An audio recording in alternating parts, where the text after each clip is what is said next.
Hello? Hello and welcome. Welcome again. Number 12. 12. I've hashed that out prior to starting. Yeah. And I actually have a topic today. Oh, you do have a topic. Did you just come up with it? No, Thir- I came up with it last night after. Oh, 30 seconds ago, you said you didn't have a topic. No, I said I did. Oh, I thought you said you didn't know what we were talking about. I know I did Oh. because I was actually excited. So So I haven't heard it, so now you're going to drop a surprise on me. yeah, I'm going to drop a surprise on you. What is it? So I had a dream last night. And so I thought it would be appropriate to talk about dreaming. Ooh, dreaming. It's a good one. Yeah, right. And so to begin with, I want to say that dreaming is designed there for you to work through your shit.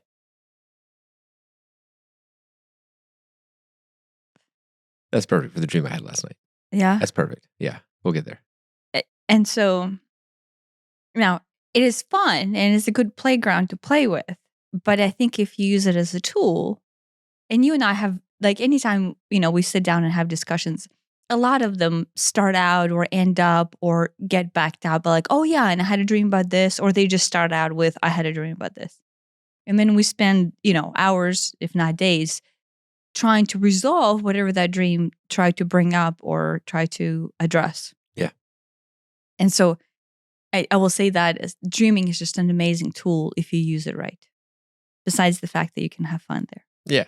I mean, I do believe it is your subconscious higher self spirit trying to communicate with you.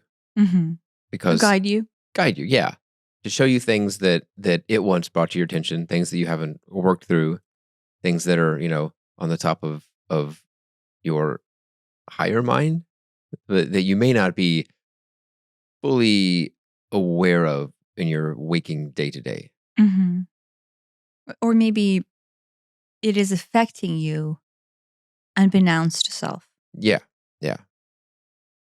And so last night after I had that dream, and then I went to bed thinking we were going to record today. And so I think the dream happened for that reason. And so I'm like, oh, this is a perfect opportunity for one, to talk about dreaming, and then two, to kind of go through the process that you and I go through to kind of analyze and uncover the metaphorical nature of dreaming. And then just kind of like showcase what release or what progression or what the calling to the higher self reflection looks like. Right? If the higher self is calling through the dreams or is guiding through the dreams, what does it look like to listen to that or to process that? And I know that all sounds very like high level and crap, but all it is you just talk about your dream, or you think about the dream and you think about the metaphorical nature of like the things in there. Yeah. And mine was just perfect, to where I'm like, oh, and then the one I had earlier in the week too, we could bring that up. It just uncovers these nuances about self perception, or maybe self deception, or self trauma, or self holdback that you don't even realize you're holding. And when you say metaphors, maybe we should talk about that to begin with. Like, a lot of people have dreams of where they're driving a car, or they're not driving a car. They're being driven in a car. Driving a car. In a car, in a bus, in a plane. They're being, and that is a metaphor for moving forward. Moving forward, or control. Well, it depends. It depends. It depends what the dream is, right? If you're moving forward, mine was literally I was in a car again. Right? If you're moving forward, and then depending on how that moving forward goes, that is a metaphor of what is it that you think about or perceive about the current time frame of moving forward. I'll just talk about my dream because it's literally car related. Okay. So the portion that I want to talk about is I am driving a car, and I'm... What kind of car?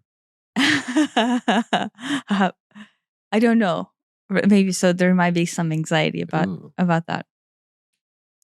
It's something. So I'm driving a car and I'm in the carpool lane, but I go through carpool lane every weekday morning, so that's not abnormal, right? And all the cars are just in line, staying in line, right? And the way the carpool works out for us is it's kind of like this downward hill. We have 2 carpool lines, but the first carpool line for school to for drop our kids school, off at school. yeah. And the carpool line that I'm responsible for is it goes down the hill and then it kind of like veers in and turns to the right, and then the school is to the right, you know. But in my dream, I'm up top of this hill, but this is not the actual hill. It does not look anything like the actual, and it's dark, and everybody's just lined up in this line to, and I move off the center. I move away out of this line, and I start speeding down this hill, but uncontrollably, right? So I'm not in control. You lost control of the car? No, the car is speeding by itself. How's that different from you lost control? Well, in this case, it's more deliberate? Well, metaphorically. Is it one of those fancy self-driving cars that took off? Or is it a... I don't know if it has anything to do with self-driving or not. Okay. But maybe there's some anxiety about that. Right. And so now I am the one who chooses to veer off of this lane. I by choice choose not to be in this line. But as I choose not to be in this line, therefore I'm in this, you know how the road splits, and then the buses can start going around right there where it branches out into 2 lanes. Yeah. So I'm right there branching out in 2 lanes. And then all of a sudden, I or it or whatever it is, but it's either I'm not in control or I am in some weird state of mind. I hit the gas and the car is just out of control. And I'm all of a sudden going up the hill to my left, which is a steep, steep hill. It does not exist in real life, but it's the steepest hill. And I do think this is somewhere from my previous life or in this lifetime, I remember this hill. And I'm just going crazy up it. And I am trying to find the brake, and I cannot get the brake. So, right, I'm just the car is out of control and I cannot stop it. Which is, I have those dreams a lot with various nuances, like, oh, the brakes are not there, or you're driving from the back seat, or... I had a lot of backseat. I used to have a lot of dreams where I'm in the back seat, but yet I'm driving. Yeah, but the backseat driving means you feel like you're not in charge of your path. Yeah, I haven't had that in a long time, but I used to have that very frequently. Yeah, but in my case, I am in charge of this path because I'm in the driver's seat. But the acceleration is out of my control, and then the braking is out of my control, right? So here's the key, and this is where it gets great. As I continue to speed, all of a sudden you, who's also my ex-boyfriend, but this happens a lot in my dream, like I confuse people, is sitting in the passenger seat, right? And all of a sudden I'm at the top, and it's not a hill, so like the car is starting to slow it down, and I'm hoping it will naturally slow it down by just the lack of inertia of not having gas pedal to be pushed. So I'm hoping like, oh, if I don't push the gas pedal, sooner or later we'll have to slow down, right? And so and I'm in the grass, like, so now the grass is being torn up, and this car is just kind of tearing up the grass, and you say, you need to stop. You need to you need to lick the salt out of your wounds. And because otherwise it won't stop. Sounds like some sort of prophecy of a movie or something. Yeah, right? And so, and I realize in my mind that this out of control scenario, right, now that I'm right, as I was analyzing it this morning, is the salt. There's a common knowledge that if you put a salt in the wound, then it hurts a lot. It hurts a lot. Like, meaning the wound is open and raw, and then just you're sticking salt in it is just making it worse. In fact, it keeps it from not healing.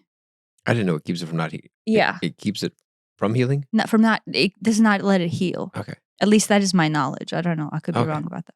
I mean, that's like a saying is like to rub salt into the wound is like to just make it worse. Yeah. And it's a saying in Russian too. Right. And so you're literally saying you need to lick the salt out of the wounds. Otherwise, basically, this out of control situation will continue to exist, right? And this is kind of super prophetic, I guess, as far as the dream goes. And so the car eventually stops by like this chain link fence, and I come out of it and I step into stinging nettle, and it stings me all over. And then there's a bee, and it also stings me. Wow. That's a lot of once. Yeah, and it was right. So the dream is really short, but there's a lot of metaphor there, right? So life is going. I am in charge of veering off course, not following the carpool lane, and then therefore I'm in my own lane. Do you see that as you are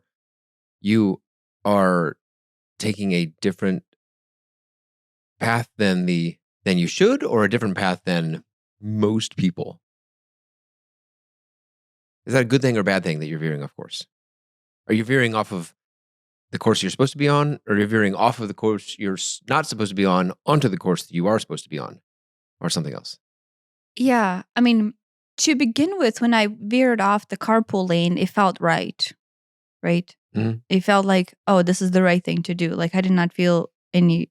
But then when I stumped on the gas, it's not that it felt. You're trying to hit the brake, but you hit the gas by accident? No, for some reason I hit the gas, I guess, or the gas is hitting itself. I don't know, and I'm just lunging at it full course, right? So that could be interpreted as I'm going too fast. But because that is related to the salt and the wounds, right? I think you have to look at the driving in the retrospect. The going too fast and not being able to stop, or not being able to go at the right pace, or the pace of life, right, is being affected because I am keeping the salt in the wounds. Right? My not letting go of the wounds, right, of open wounds, right? So basically still holding on to trauma, or still holding on to hurts, or to whatever. It's basically, a wound means a hurt, right? So Mhm. there's a pain from the past that I'm still holding on to, then in turn is causing this out of control type of a stuff, right? Do you know what that is? No, I don't. That's the fun part. Right, but the fact, the message there is you're holding on to the pain of the past, and you're letting it stick around you, and thus the path, the driving is not smooth, right? Even though you're on your own path, you choose to be on your own path.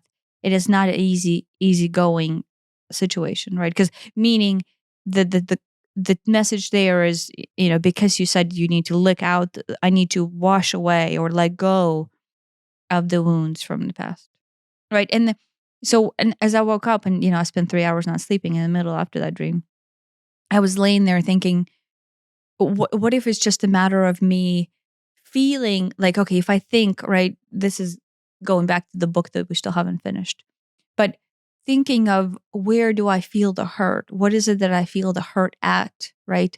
And not necessarily trying to identify any specific case, but just generalize that stuck feeling in my body. Where does the pain sit? And then possibly allow that to flush, right? And without possibly any specific identification, just trying to let go of the past, right? When we last recording that we did, when we talked about their spiritual awakening, and then you distancing yourself from me physically whenever the dog lady thing happened, and I was editing that portion, I realized, oh wait, that did hurt me, and Yeah. As I was editing the video, I was watching your reaction to that, yeah, and I'm like, oh, yeah, and then I realized, oh wait, that's still a raw wound, right? Like that's still. I mean, that was what, like 2 years ago, 3 years ago? Wait, yeah, 3 years. yeah, over 3. Oh yeah, I'm like, it feels more raw than that, right? Like Yeah, here I am actually thinking about it, and it's bringing up more rawness, right. right? And so it is not that necessarily the wound. I'm not holding anyone responsible for it, right? So I'm past that. That is the first stage of letting go of the past. Is to begin with, we hold other people responsible for the wounds that we carry, right? Mm-hmm. And I think that prevents us from actually recognizing what the wound is. As long as we hold somebody else as responsible for our pain, we will not be able to recognize that we're holding on to that pain. And so, like, I think step one is recognize that when you hold someone responsible, it hurts still. It still hurts, right? There's still salt in the wound. But really, it's not on anyone at all, right? That pain is not Right. on anyone. Right. And so the recognition and letting go of the blame allows you to then go inside and center in and actually see that you're still holding on to it. In my case, even though I'm not blaming you for it, right? Like I have zero charge to go, oh, you did this to me. We're past that, right? We recognize that that is just It's a trigger. It's projection. not you did this to me. It's you. It's more. It's always not you did this to me. It's you did something and that triggered me to feel this way. Yeah. Right. I feel this way. Yeah, it's indirectly because of you, but it isn't really directly because of you. Yeah. And what I realized That's for everything. for everything. Everything, everybody, all throughout life. Yeah. Everything that you either judge someone else doing or hold responsible Mhm. having done to you. Right? Both of those. Right? If you're judging someone and you think it's in no way personally affects you, but you're just out there judging random things in the Look at that world. person. Yeah, that's a trigger. You're being triggered, but on a very subconscious level. Mm. And then holding someone or deeming someone responsible and holding someone responsible for your pain and your suffering is basically a more glaring trigger. But once again, you're still projecting that blame onto somebody else. It doesn't even matter who is a third party because you're not willing to take responsibility for yourself of how it makes you feel based on the pain body that it's stirring. Yeah. And so the pain body that I realized it hit with me, right, is that same pain body of being rejected for who I am. But in this case, I realized it is more personal, right? Like to be rejected to be rejected for who you are by the world is different than to be rejected by who you are by your loved one. Right. And I think that's the difference that I have not let go yet. Right. Is that I spend a lot of time processing, allowing myself to feel safe and not being rejected by the world. But I think I still yet to spend time trying to process being rejected by someone who, means the most to me. I'm going to get emotional now, but I'm going to try not to. Okay. So that's its own, I think, pain body that I need to release. Yeah. But I think our relationship kind of sits there. It stems from acceptance and rejection of each other at the core, because then in all honesty, it is because I'm rejecting myself somehow or I'm in fear of not being accepted. Right. And then we play that off of each other as a tennis match. Right. Or ping pong game. Yeah. Yeah. So there's probably still like a barrier there that needs to be removed, at least on my end. What that meant going 20 years back, but then realistically 40 years back, but then realistically through all the lifetimes. Right. Right. So it's just kind of like this cumulative, like, okay, I can take the first step in this lifetime, in this relationship. And then the next step is to the beginning of my innerness in this lifetime. And then the progression from that is to all the variants of that strand, right? Because that strand quite literally carries itself and branches out into all the lifetimes in the past. With various nuances, but it's still there. So yeah, that was my dream. Oh, and the section prior to that, actually, I think it relates. Is you and I are doing some sort of ballroom dance. Oh yeah. And is some Am I kind an of ex-boyfriend still? no. Oh, nice. Yeah. I think the ex-boyfriend comes into that unprocessed emotional trauma, right? Like to where you are who you are, but anytime you're somebody who I don't want you to be, then there's that crossover to where you're both people at the same time. And a lot of the time, maybe most of the time, when there's someone else in your dream, it isn't necessarily them. Oh yeah, it's never them. It's you projected into them. Well, no, in this case, it's not me. It is. I actually think it is you. Your idea of me. My idea of you, but because I'm mixing you up with my ex-boyfriend, it has an essence of you, Okay. which is what I want. But then it still has the essence of something else that I don't want. But then because I'm not separating, right? Because the person who hurt me in my mind, right, is something that I don't want. So that part of you that I have not forgiven or let go or separated from, right, but in honest have not released out of my wound, right, is why the ex-boyfriend gets convoluted in there. Well, then sometimes, just because there's someone in your dream that you happen to know, it isn't necessarily really, doesn't mean it's them. It's what they mean to you. Mm-hmm. It's that part. It's really a part of you. No. So yeah, that's right.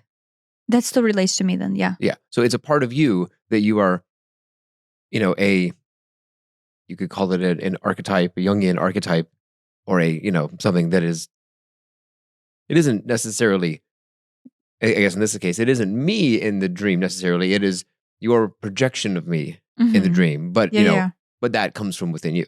Yeah.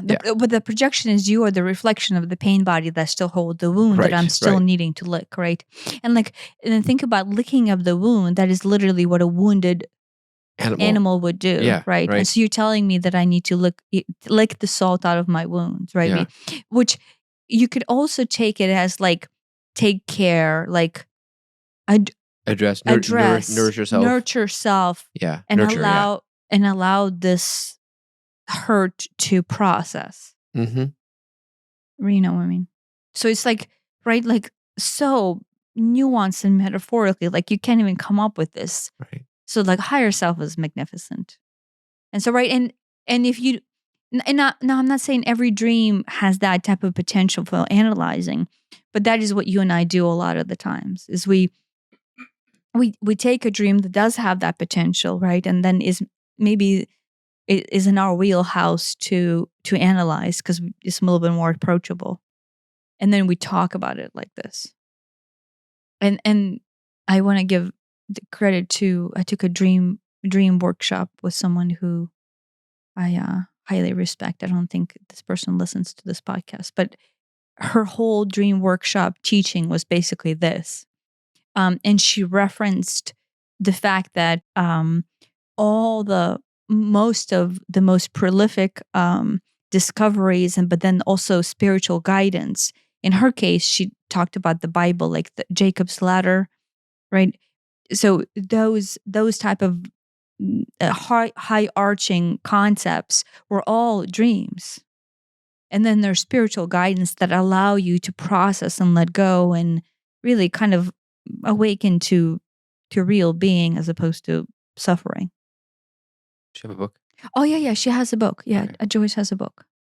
So yeah. Magic editing. Yeah. And so in her book, what she does is she basically she does this. She talks about her dream, and then she kind of has this section of kind of trying to analyze, or she's basically, it's not really how to, it's not positioned as how to, but it kind of is meant to be that natural way of here's the dream and here's what my interpretation and here's where it guided me. Yeah. I mean, there are a lot of books and resources out there for interpreting dreams. And there are, from what I've learned and from how I feel, they're like guidelines. It's not to say that the car is always this in the dream, but usually, if you see one of these guys and it says that, I dreamt of a rhinoceros and that means, I don't know, whatever it means, maybe, but maybe not. If you'll feel it if that feels right to you or not. Yeah, I think there's because on Gaia we saw the British lady that she has something called the dream diary, right? And you can flash that here because I think basically she's a dream intuitive reader, and she took every single word and wrote what the most generic interpretation of that word could be, the most common one, but it isn't necessarily what it is for you in this dream at this time. And I think she does say that, this is what, generalized interpretation of rhinoceroses.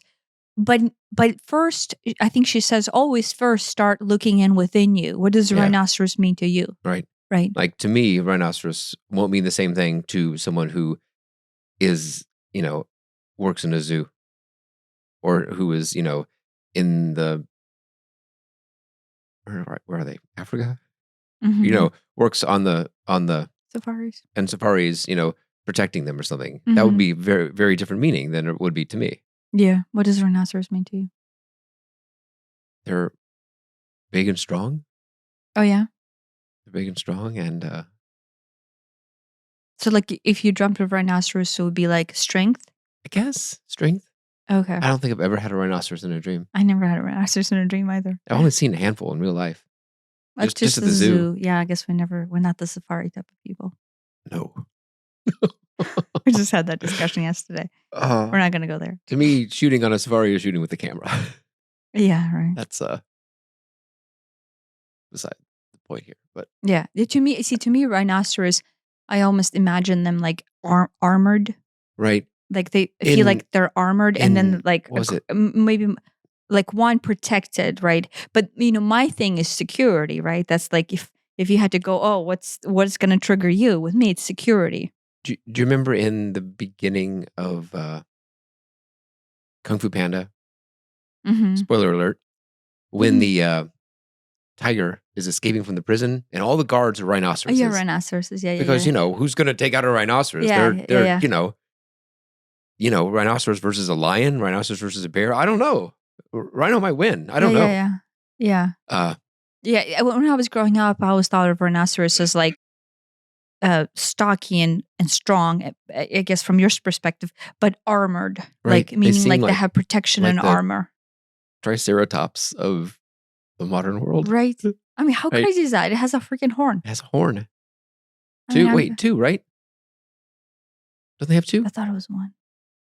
Like what, two here or? I thought it was like one big one and then one little one. Oh, maybe depending on the breed, or maybe the small one is just not as noticeable. I guess in my dream, if there'll be a picture right here to show who's right. Shut up.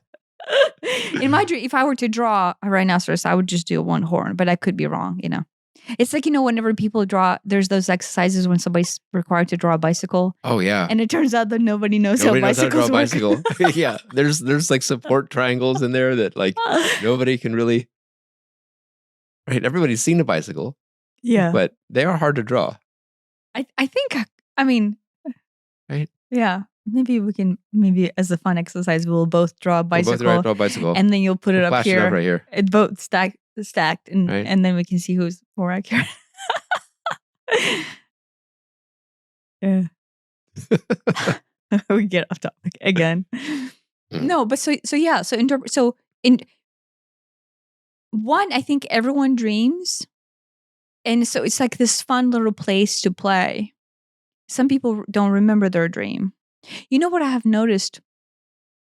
This is I think on purpose to coincide with this particular episode, is that the last, not this last night where I didn't sleep at night, but the previous 2 nights, I had cocoa tea both days, and I had the best sleep and the most vivid dreams. I have had really good sleep and a lot of dreams. I don't know, the last 3 or 4 nights. But I also have been going to bed with an intention that I'm going to have vivid, meaningful, deep dreams, and I will wake up and remember them, and I won't be too lazy to write them down. Yeah, right. That's the hard part, because sometimes it's like, I'll remember this is important. I'll remember this. Well, I don't know. Yeah. Sometimes I'm sitting there remembering it. I'm like, okay. And I go and I just type them in on a notes on my phone, and it's gone by the time I reach over for the phone. It's awful. Yeah. But lately they've been very vivid, and I've remembered them. But I think if you have, I think if you go to bed with that intention, that will happen. I watched another thing about dreaming, and they said, do not roll over. So like if you wake up and you remember your dream, don't move at all. Don't move. Don't roll over. So if you can reach your phone to type them without moving, because basically the change of that position sometimes just erases that dream. What I do is I lay there and I almost like mentally go through the dream again, and I'll pick out important key things. I'll be like, okay, there was a laser pointer. Okay, there was a strip mall. Okay, there was this, and I'll just go laser pointer, strip mall. Before you rotate. Before I reach over, because if nothing else, I can write down laser pointer, strip mall, and that will. Yeah. And then I can fill in the details after that. Yeah, that's a good idea. Because sometimes I have 2 or 3 dreams that I wake up and I'm like, okay, well, there's 2 or 3 dreams, and I need to I'll make a note: laser pointer dream, strip mall dream, whatever dream. Yeah. I had a laser pointer strip mall dream last night, so that's the. Oh yeah. Do you want to talk about that? No, I want to talk about a different one. Oh, okay. I had a dream where I was over at this family's house, and there was the. Did we watch something that had a family? I don't remember. Well, we watched a trailer for a new Mark Wahlberg movie. Yes, that's what it was. So it wasn't Mark Wahlberg, but it was some just average guy, and he had. I think that was the trailer. 2 kids. Yeah, but it was some average guy. It wasn't Mark Wahlberg. Is Mark Wahlberg not an average guy? Is Mike Wahlberg not an average guy? I don't know. And I don't even know if there was a woman in it or not. But we're not like I don't know if he's making dinner, but dinner's getting ready, mm-hmm. and they're standing around like an island in a kitchen, and I'm like a guest, and they have this anxiety over electricity. And I don't have anxiety over electricity, but I went to bed last night thinking, oh, I need to change that circuit breaker. And since we're going to Home Depot in a couple of days, I'm like, oh, that's right. I should remember to add that to the list. Mm-hmm. And so they have anxiety over it. And I'm like, oh, this is great. This means that there's some sort of unresolved issue or pain body in around electricity. And you need, and if it's making you uncomfortable, that's great. You need to, sit with that and let that come up and explore that and release it. And the dad and one of the kids thinks that's a great idea, but the other kid just gets really agitated by this suggestion. And I'm like, see, you're getting even more upset. This is great. This means it's right there at the surface. Now is the great time. Just go explore it. And that just makes them even more agitated. I'm like, no, right now, this is perfect. Don't let it go. It's right there. Just let it out. That was it. Do you have electricity anxiety? I don't think I have electricity anxiety. Do you have other anxieties? I probably have other anxieties. I don't think it's over electricity though. When I don't know, maybe it is. I just did some electrical work that has yet to be really tested. Now that I think about it, maybe it is electricity. Or is it? Do you think so? I don't know. Guess we'll find out Sunday. Yeah, I mean, we might as well talk about it. It's because it came up to me right as I woke up, and so there's that crossover of the car driving versus not driving, and you talked about model Teslas possibly getting their self-driving on at the end of the year. Yeah, and I don't know how it's version 12, but I don't know what that means and how that's different from 11. Yeah, I don't know, but we're getting ready to pick up our car, so as a brush stroke, and with me, anytime something gets really close, remember when we were getting ready to go to ayahuasca, I said like the day before, everything that is kind of like a fear-based anxiety comes up. Yeah, I mean, I have that too, to a degree. And so the It was before that, before like closing on a house. Before whatever you deem as big. Refinancing, before all these like large things. Things that are identified as large. Right? And it's like, is it? People do these things all day, every day. No, but you and I have. But we don't. We don't buy cars too often. Yeah, we haven't bought a car in 15 years. 15? Was it 15? 15 years. Yeah. A long time. 2008. Wow. And my car's coming up on 20. Yeah, 20 years old. So with me, get an antique plate for it. Just the discussion of like what does it mean to get a new car, and like how, the out of control portion also feels like if there's certain things in the procedures of getting car that are out of my control, right? Which is, I think, is related to it. So the car in this case is also driving, but at the same time, it's simultaneously actually a car, right? So I think in my dream it's both. Because if we're picking up the car and the things about its condition out of our control, that gives me anxiety. That out of control anxiety, which stirs up the unsafety, right, of not being able to handle something or do something. Yeah. Anytime I have an anxiety over something, it is because there's potential things. Because in my mind, I deem there are certain things that are outside of my control, right? Hence the safety, my safety trigger, that I will not be able to address and thus feel hopeless about it. But it all comes down to safety. Right. So in this case, it doesn't actually make sense how me not getting a car and have it go and have it be right would then in turn cause me not to be unsafe. But that is the trigger that is triggering. Right. I can see the trigger. Like logically it doesn't actually follow through, but it is still triggering that like anxiety of a situation that is outside of your control. Like, well, there you go. When we bought our first house, remember? Oh my gosh. We were young, poor and young. Young and poor. But we got qualified for a house. And so to us, it was just like a miracle. And it was a spec house that had been mostly built, but not for anybody. Just the builder said, "Oh, this looks good. We'll just do it this way." Yeah, it was just inside one of those development neighborhoods. We caught it at enough time where we got to choose the paint color. And we didn't choose paint color? I mean, when you say choose paint color, not really. We caught it before it was completely finished. Completely finished, yeah. I think we got to pick the lights. Oh, we picked lights. We picked fixtures. That's right. Fixtures and like doorknobs and like instead of doing gold, we chose silver. Yeah. Right, like because I think back then all the houses were built with gold, brass, gold hinges and doorknobs and all that stuff. Just gold, like that shiny gold. Yeah. But then that like we were never into gold. The brushed nickel look. Yeah, and so like we got to pick the brushed nickel fixtures.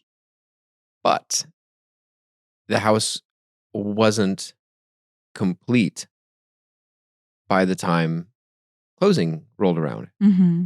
I mean, it was livable, but like there was what was it? There was supposed to be like a bed of rocks underneath the deck or something that wasn't there, and the hinges were the wrong hinges, or I don't remember. There were a handful of, really, there were minor things. Well, no, and some of the door, what are they called?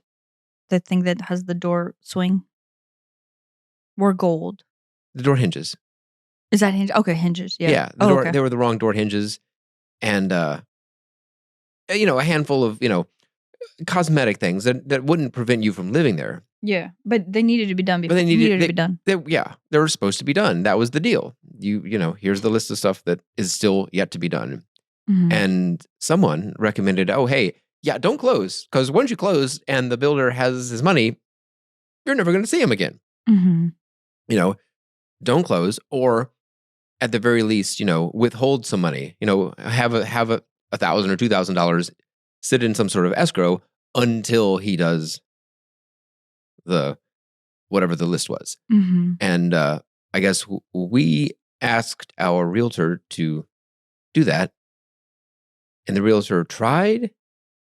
Maybe we didn't have the greatest realtor, and the builder was like, "Nope." And we're like, "Oh, well, what are we going to do? Because our apartment lease is up, so guess we'll close anyway." And sure enough, it never gets done.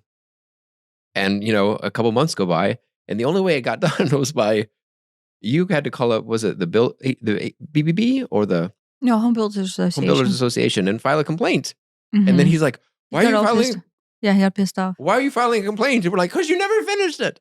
Well, no, because he refused. He started even getting back with me. Like I would just contact him. I think this is before. Do we have text messages at this point? I don't know. This is 2004.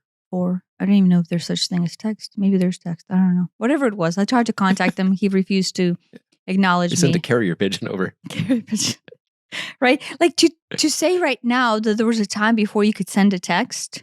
We had text. I remember we had text. But it was not the it was primary not form like, of communication. Yeah, texts were weird back then. Yeah, but like right now, most of my business is being done. Right. Like anytime Now I it's hire a it's contractor, it's just awkward text. to get a phone call. Yeah. Like, what? I don't like people calling me. No. Yeah. And so, but that anxiety, right? That anxiety that is out of your hands anxiety Mhm. that stimulates this feeling of hopelessness, which in turn stimulates the feeling of unsafety for me, is the trigger. Yeah. And so the buying of this car is stimulating that. Is it going to be perfect, or is it going to be, here's a whole list of things that would prevent us from buying it? Or are we going to buy it anyway and then hope it gets fixed later? No, I'm hoping everything will be I'm hoping fine everything will be fine. and the world will just resolve itself. In the end, I had to replace all those hinges myself in that house. Yeah. Yeah. And the door. I mean, the kitchen knobs. I mean, it's not a big deal to replace them. But still, it's something that should be done. But it's, Yeah. if you're Right. paying someone else to do it, we literally it was part of the price. We had paid someone else to do it. So Yeah. Yeah. But when one, maybe this is just a general lesson. When you're young, and you don't realize you can say no. you don't, which, goes back to just having balls or maybe having actualized sense of being to where you actually know how the world works. Yeah, right? Yeah. So when you're young and you're buying a house for the first time and you're clueless. Yeah. And on my end, I had really no one to help us because my parents are not native to the United States. So I am the native English speaker. I am the only person that speaks English better than my parents in my family, right? And so therefore, there you go. When my parents closed on their house, I had to be there as a translator and I had to review all the documents and I had to, make sure that everything was done right. And I'm 13. And so at that point, right, that's that same hopeless feeling. I like, wait, I'm just now learning English. I'm closing on, back then it was $120,000 house, which was a lot of money to us. Right. I mean, obviously we financed, 80% of it, but still. And I don't know how this process works. Right. And my dad is not in a position to be researching this because everything's in English. Right. So him and I are trying to figure this shit out together. Scary. I mean, that's scary. Yeah. And in fact, is we're relying on our realtor, who... It was the same realtor. The same realtor. We shouldn't have never hired that realtor. But yes, it was just... Yeah. Right. But so it's scary. Yeah. I right. bet.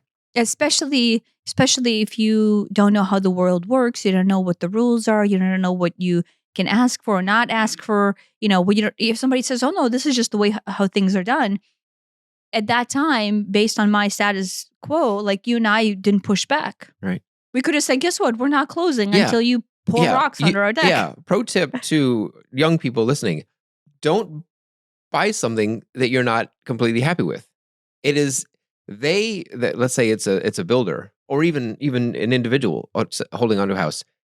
Every month that goes by is more mortgage they have to pay, and more taxes that get prorated into it. So every day is a not insignificant chunk of change that is out of their pocket.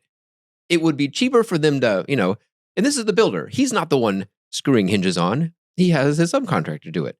It will be cheaper for them to pay someone to do it, which is what you paid them for anyway. Yeah. Than for them to hold on to it for another week, let alone another month. Yeah.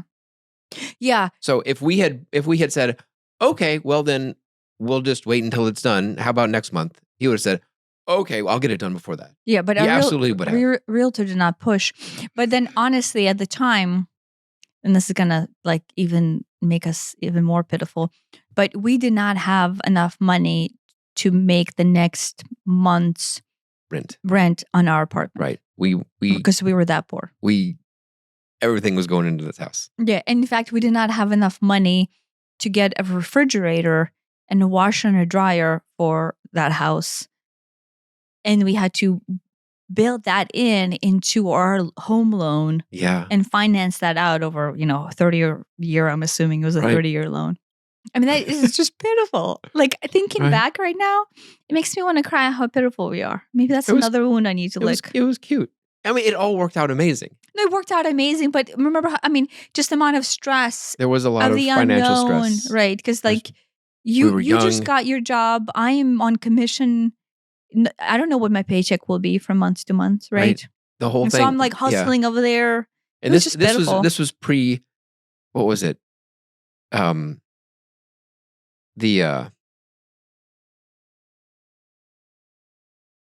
all that banking reform that happened in the mid 2000s after was it after Enron or something, where you could walk in off the street and you could just get $1 million loan because you have a nice smile. Banks were just handing out money out the wazoo to everybody. Now it's much harder to get a loan, let alone some sort of ridiculous loan. And they approved us for like 40% more than we ended up spending. Because we were like, really? You'd give us that much? That doesn't seem like a great idea for us as a first-time home buyers to buy a house like that. Yeah, and at the time, the mortgage broker, she's like, "Oh yeah, you can actually go. We can approve you for $100,000 more than that." Yeah, but I just personally would not recommend. But that tells you how lax the banking industry was. Yeah, it's much tighter now. But that is what led. It wasn't Enron. That's what led to the real estate crisis, where all the loans got defaulted. Was it 2008? Yeah. Okay. When the financial crisis happened, when all the real estate loans got defaulted, right? Default, is that the term? Yeah. It's because the loans that were giving were like not, they should have never been given. Based in reality. It was like, oh, you make $50,000 a year. Here's a $2 million loan. Yeah, I don't know if it was that bad. It wasn't that bad, but yeah. Yeah. We were approved for 8-9 times my salary alone. Yeah. Which at the time you're like, wait, what? Yeah. Right. And now to us, we were like, wait, I don't know if we can even make this payment. Right. And we did not payment on the house. did not buy 8-9 times at all. But I was worried whether or not we can make the payment that we got. But then we could have basically had a third more on top of that house. Yeah. Which is like, I mean, honestly, we would have been fine. But, you just don't know. You just don't know. Yeah. And I think it was, that was Wells Fargo, I think, that we initially got that loan with.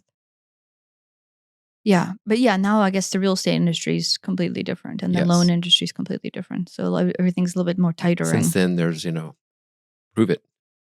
Well, no, you got to. Here to give me 2 years of tax documents and 2 years of bank history and, Which was. Wait, there's money. Where did that come from?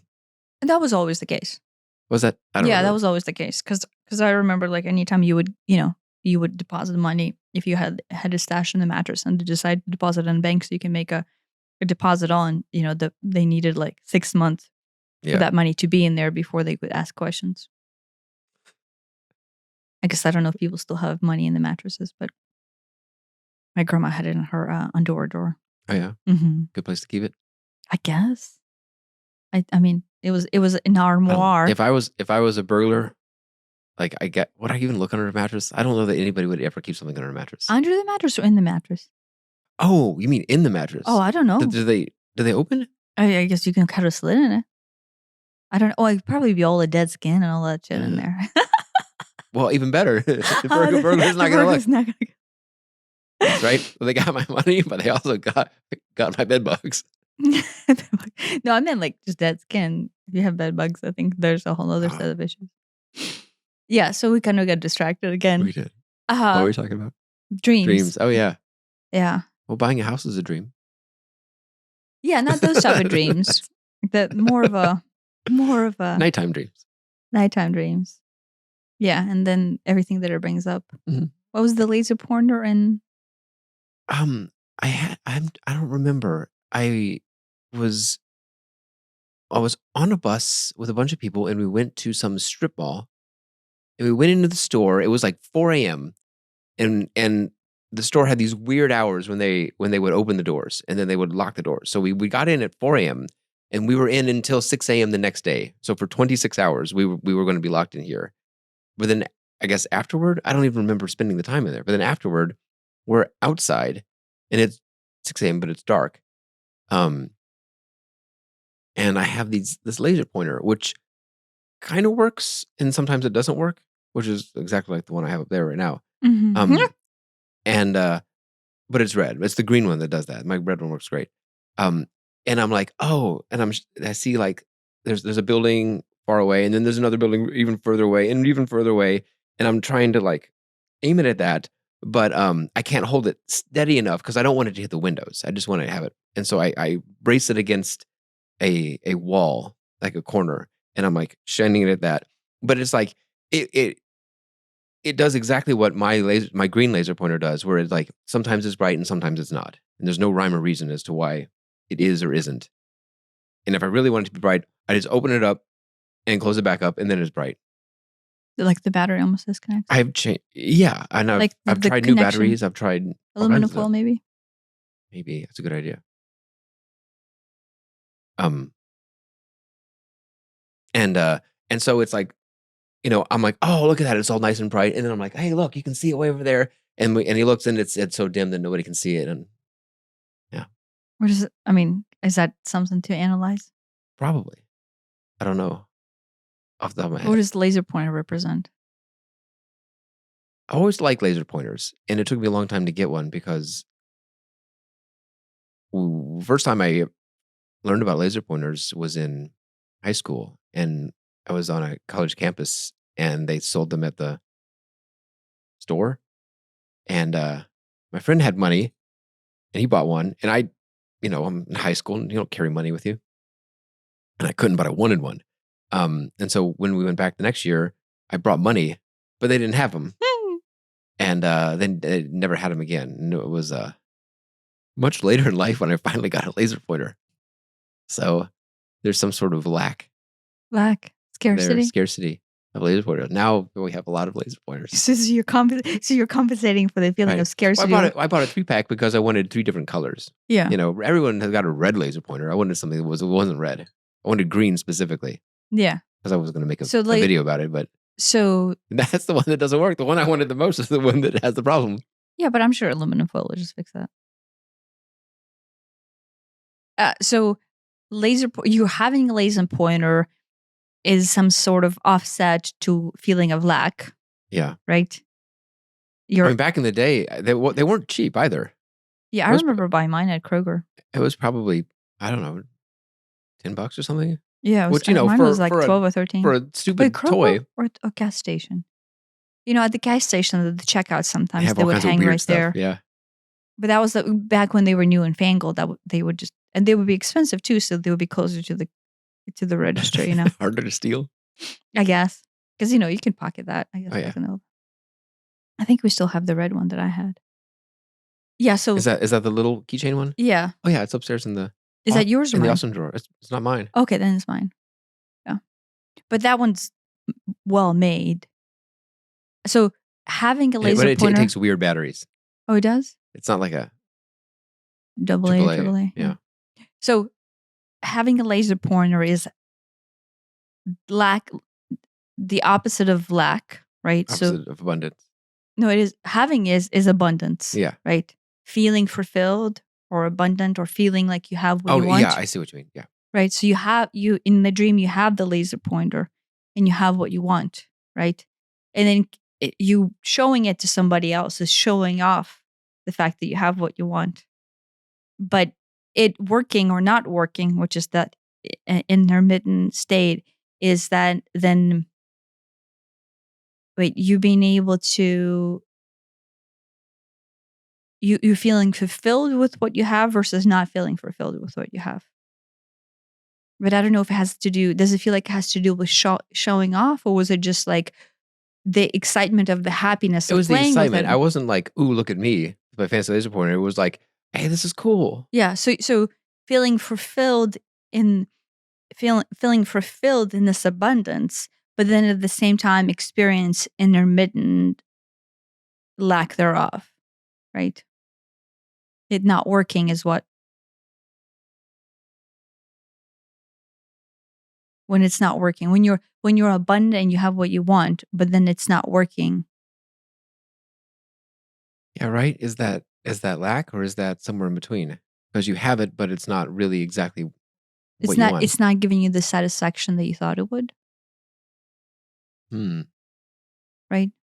If you felt lack, and then you have something that would make you feel abundant because that is something that you wanted since you were in high school, and you do have it, but it doesn't work, right? the way you want it to, then it doesn't satisfy the feeling of not feel right. It is not the solution to not feeling the lack. So meaning lack needs to be addressed from deeper Mm-hmm. being. Like that's how I would interpret it. Yeah, that makes sense. Yeah. So, and again, that is not saying that you're feeling lack about any one particular thing, but Right. if there is a feeling of lack, it is a deeper thing than just a laser pointer, right? Yeah.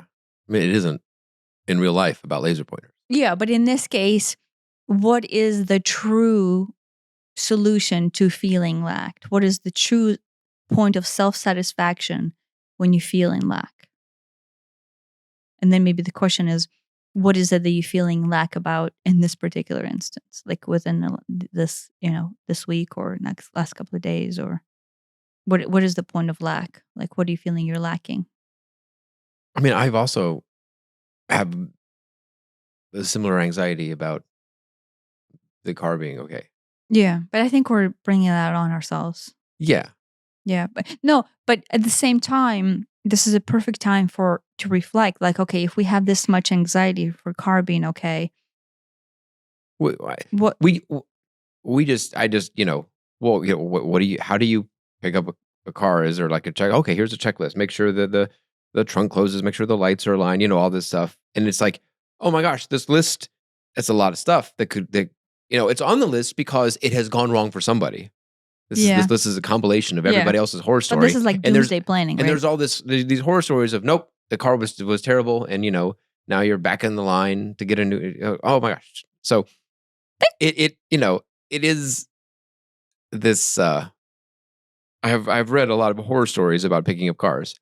Yeah, but we're kind of doomsday planning there, right? Yeah, but nobody is like everything was great. Nobody bothers to say that. Yeah. So, and that's what happens almost all the time. So I'm sure it will be fine.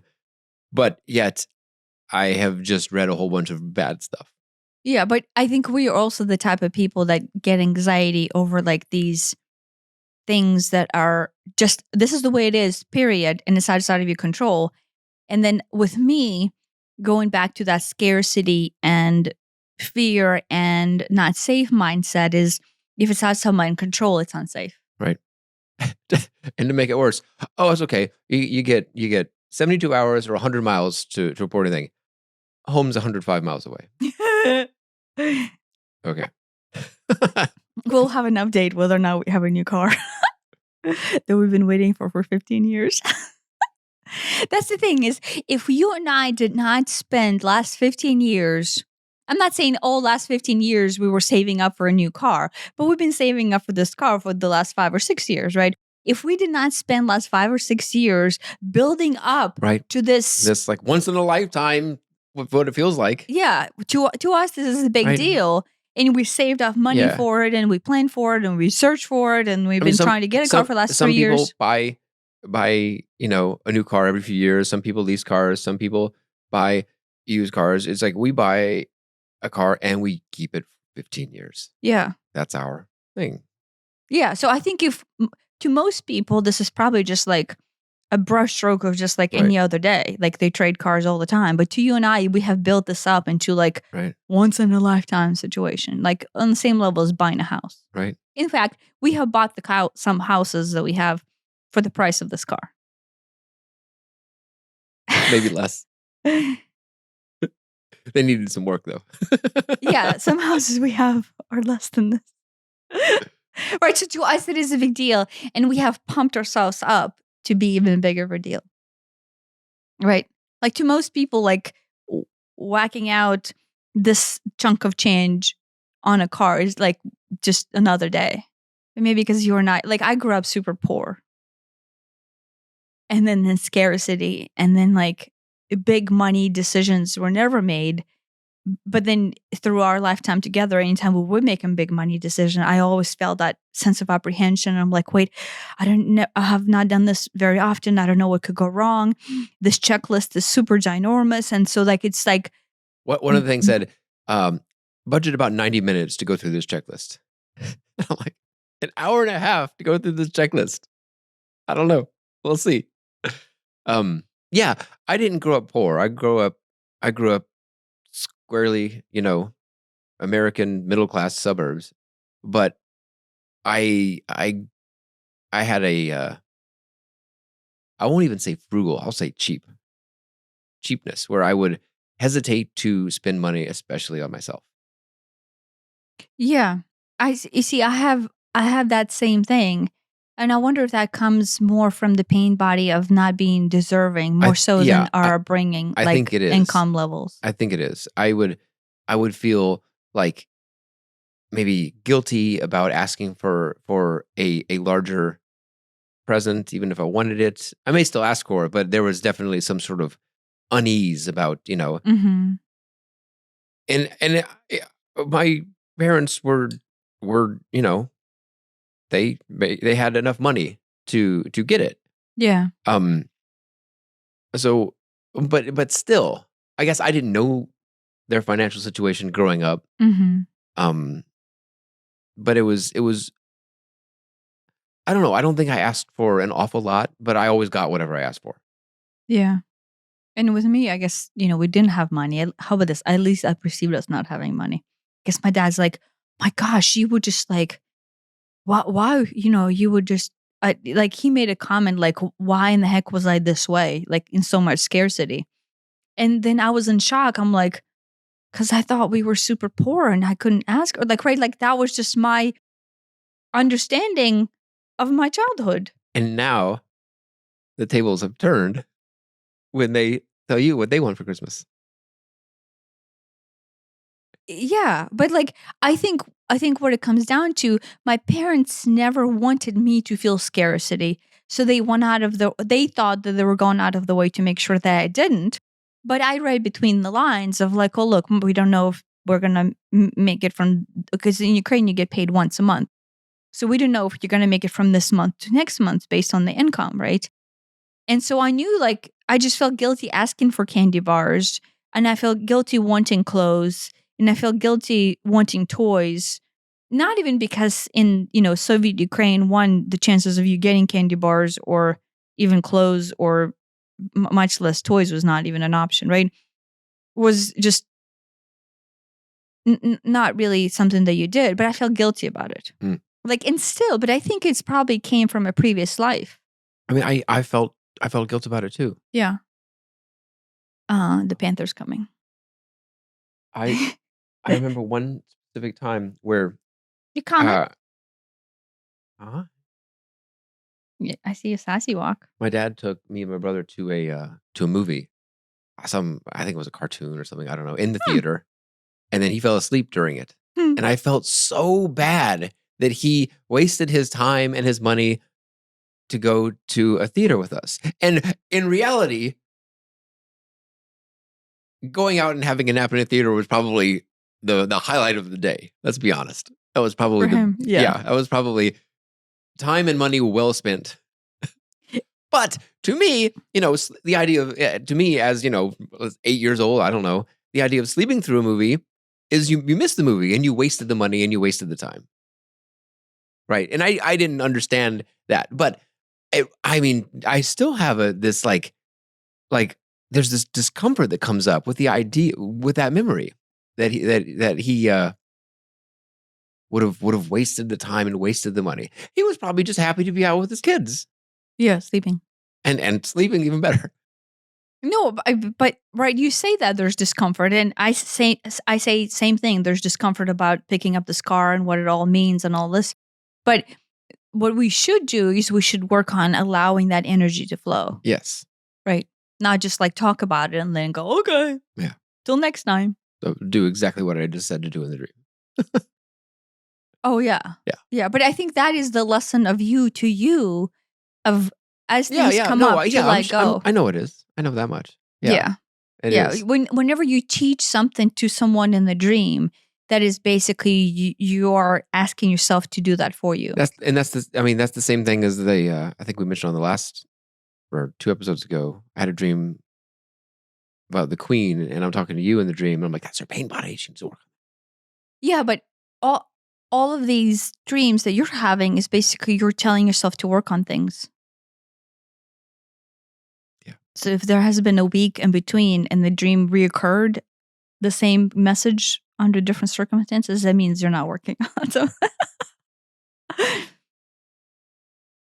which I say that being in the same position myself, it is very easy to just go through the day going, "Oh yeah, I feel that," and then but then as the flow of life happens, not to go, "Wait, that stirred something," or like, "Oh, here's the thing," right? To recognize the depth at which it's stirring, right? Mm-hmm. One, just basically like, when do you actually choose to pause and allow yourself to feel it, right? And then two, that takes time and work. And then most of us just kind of like brush it off and we go on, right? Right. So, like, as the scar is coming up, I'm feeling myself being more and more tense. But at the same time, if I don't step back and address because I'm feeling the tension in my body, like I can feel my back, actually, the back of my shoulder blade has started to hurt Hmm. because I think it's due to this, right? Like reaching, right? So shoulder pain is associated. I'm sore there too. I wonder if we did something. Well, I mean, yeah, I'm sure we did something, but the fact that it's hurting is like that's reaching, right? So if you stretch, that is when. So if there's the pain in reaching, metaphorically, right? The same way you would process dreams, you could process body ailments that same way. That's a whole maybe other podcast episode, but in this case, right, because my shoulder started hurting as I am going through this process of handling anxiety over this car thing. That would be something I'm reaching for something, but I'm anxious about it, right? Or it's painful for me to reach. And then the truth is, why is it painful for me to reach? Was because there's a pain body that it's stirring at that logically might not be able to correlate it, but is still there. Yeah. So yeah. I don't know. I don't remember what time, how long this been going on. About close to an hour and a half. Yeah. Good. Anything else to add?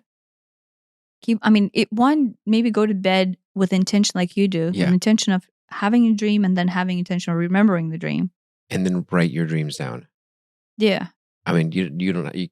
Both of us type them into notes on the phone, and just keep a dream journal. Put the Yeah. date, and then describe the dream. It could be a couple sentences, but the longer and the more detailed, the better.